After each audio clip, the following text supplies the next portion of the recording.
Yo, stay home. Today I'm going to talk about bread pudding. Bread pudding is one of those items that every stupid chef knows how to make. Why? Because it uses leftover ingredients, which is essentially what you want to do in your house. You want to use things, you want to reutilize things, use every single item you have. It's how you're going to save money. You're going to get a dessert that's going to be pretty good. Might not be a favorite dessert, but it's going to be something that you're going to be able to eat. So what do you do? What is bread pudding? Simply leftover bread. You're going to save the scraps. Save your leftover bread. Save bread that's stale. If you have bread that's stale, make bread pudding with it. This is how you do it. It's so simple. You take your bread, you rip it up small, rip it, put it in a big bowl. On top of it goes milk, or on top of it goes heavy cream, or a combination of both, or half and half. Any of those things will work for bread pudding. If you have International Delight coffee mixes, you can mix some of those in too. So you're putting in a dairy product like milk, half and half cream, coffee mix, which is not dairy, but it's close enough. You put that, you mix it in with your bread. Now, for every 4 slices of bread, 1 egg. You have 8 slices of bread, 2 to 3 eggs if they're really small. A dozen pieces of bread, 4 or 5 eggs, something like that. You mix it up. The more eggs, the better, I like. Then you're going to put in sugar. What kind of sugar? What kind of sugar do you have? You have maple syrup. They're not sugars, some things that are sweet. Maple syrup, honey, sugar, stevia, sweet and low, whatever gets your rocks off. Those are the sugars that you're going to use. You're going to put those in there.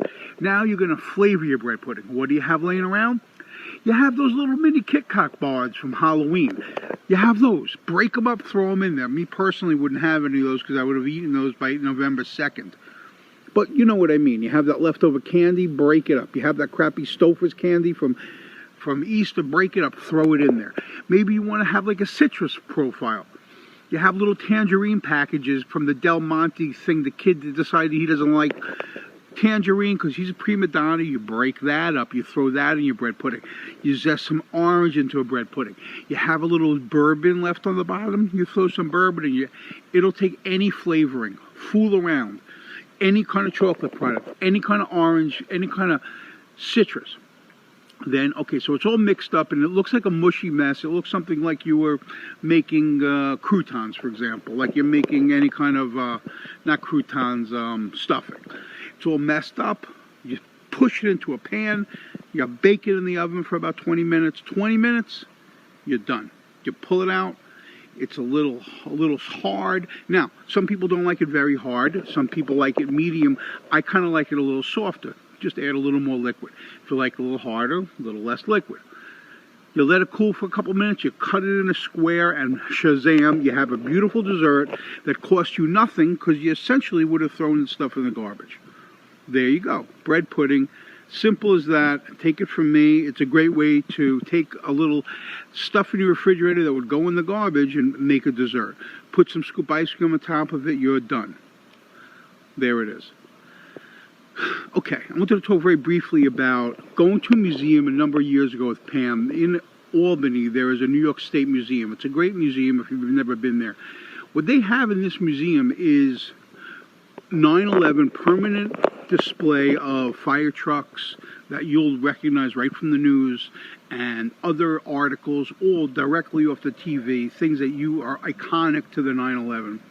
And it's very somber, and when you walk through it, you immediately are brought back to it because you were there, you experienced it. So anyway, I'm walking through this museum, and there's a bunch of 6- and 7-year-olds playing, half dozen. And they're playing on these fire trucks, and they're running around, and they're just having fun. And the parents are there at a living memorial. But the kids aren't. The kids didn't live through that. They'll learn about it in school, but the effect on them is very different than the effect on someone like me who lived through it. But I lived through it basically as a spectator. Okay, I didn't lose my wife, who was a firefighter. I didn't lose my husband that may have worked in Cantor Fitzgerald. I didn't lose my brother that was a maintenance worker. I was affected by it, but I was affected by it differently than someone that lost someone directly. Thank God for now, I haven't lost anyone directly to COVID. A lot of my friends have. I am now realizing people lost brothers and mothers, and it's very, very sad. So when I deal with people around me now, I'm very sensitive to that. I don't know the effect that this is having on them. The effect is different than the effect it's having on me. So just be cognizant of that. People deal with tragedies differently. People are stuck in their houses. Maybe they're alone. Maybe they have a spouse they hate. Maybe they don't have any money. Everybody's different, deals with these things differently, because if there are a billion people, there are a billion different perspectives. My father died of AIDS. During the AIDS crisis, I was completely affected differently than you would have been affected. I lost someone directly. It's with me the rest of my life. Differently than the AIDS crisis that you may have lived through is with you.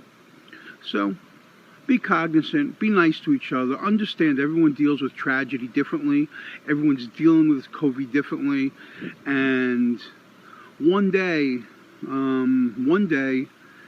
it's going to be like the grass that's growing over the fields of Ground Zero.